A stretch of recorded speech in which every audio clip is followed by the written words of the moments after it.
தற்பொழுது குறிப்பிட்ட தகுதியுள்ள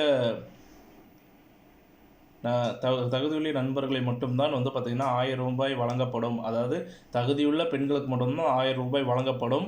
அதுவும் பல கஷ்டங்கள் அனுபவிக்கும் பெண்கள், பல கண்டிஷன் கட்டுப்பாடுகள்லாம் வந்து பார்த்திங்கன்னா அதிகமாக அதில் இருக்குது. அதிலும் வந்து பார்த்திங்கன்னா ஒரு பக்கம் இருக்கட்டும், என்னப்பா பரம ரகசியம் அப்படின்னு தான் நீங்கள் கேட்குறீங்க. கிட்டத்தட்ட நமது முதல்வர் அவர்கள் செய்த ஊழல்கள் அனைத்தும் கண்டுபிடிக்காத அமலாக்கத்துறை அதிகாரிகள் குறிப்பாக நேற்று மாலை விசாரணையின் பொழுது 2 முக்கிய தகவல்களை செந்தில் பாலாஜி அவர்கள் அமலாக்கத்துறை அதிகாரிகளிடம் மூலம் கொடுத்திருக்கிறார். 1000 கோடி வந்து பார்த்திங்கன்னா பணம் முறைகேடு, அது மட்டுமல்லாமல் பல கோடி கருப்பு பணத்தை பதுக்கி வைக்கப்பட்ட இடத்தை தற்பொழுது அவர்கள் அமலாக்கத்துறை அதிகாரிகளிடம் குறிப்பதாக இணையதளத்தில் சவுக்கு சங்கர் அவர்கள் பதிவிட்டிருக்கிறார். ஏற்கனவே செந்தில் பாலாஜி அவர்கள் சிறையில் இருக்கக்கூடிய அனைத்து நடவடிக்கைகளையும் இணையதளத்தில் முத்துராமசாமி அவர்கள் 18 மணி நேரமும் செய்திகளை தந்து கொண்டு இருக்கிறார். இந்த நிலையில் தற்பொழுது 2 முக்கியமான தகவல்களை வந்து பார்த்திங்கன்னா மறைக்கப்பட்ட தகவல்களை தற்பொழுது வெட்ட வெளிச்சத்திற்கு செந்தில் பாலாஜி அவர்கள் அதிகாரிகளிடம் கூறிவிட்டதாக இது முக்கியமாக கூறப்படுகிறது.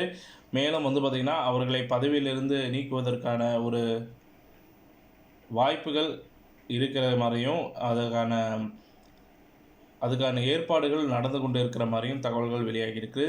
திமுகவின் கரூர் அமைப்பு செயலாளர் பதவியிலிருந்து நீக்கப்பட்ட செந்தில் பாலாஜி அவர்கள் தற்பொழுது இலாக்கா இல்லாத மந்திரியாக தான் இருப்பார். அந்த பதவியும் வந்து பார்த்திங்கன்னா வேட்டு வைக்கும் நிலைமைக்கு செந்தில் பாலாஜி அவர்கள் தள்ளப்பட்ட நிலையில் அதிமுக அழுத்தத்தின் காரணமாக முதல்வர் ஸ்டாலின் அவர்கள் செந்தில் பாலாஜியை பதவி நீக்குவதற்கான ஏற்பாடுகள் செய்த நிலையில்தான் தற்பொழுது 2 முக்கிய தகவல்களை அமலாக்கத்துறை அதிகாரிகளிடம் வாக்குமூலமாக செந்தில் பாலாஜி அவர்கள் கூறியிருக்கிறார். கிட்டத்தட்ட 1000 கோடி முறைகேடு, அது மட்டும் இல்லாமல் கருப்பு பணத்தை பதுக்கி வைக்கப்பட்ட இடத்தையும் முக்கியமான தகவல்களாக அமலாக்கத்துறை அதிகாரிகளிடம் கூறியிருக்கிறார்.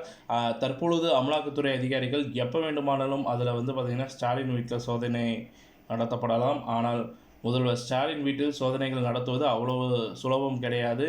கலவரங்கள் ஏதாவது நடைபெறாமல் இருப்பதற்காக மத்திய இராணுவ படைகள் தமிழகத்தில் வந்த பிறகுதான் அதன் பின்பு கடைசியில் ஆகஸ்ட் 18ஆம் தேதி தமிழகத்தின் கதையானது முடிந்துவிடும் அப்படின்ற மாதிரி மத்திய பாஜக தரப்பிலிருந்து தகவல்கள் வெளியாகி இருக்கிறது.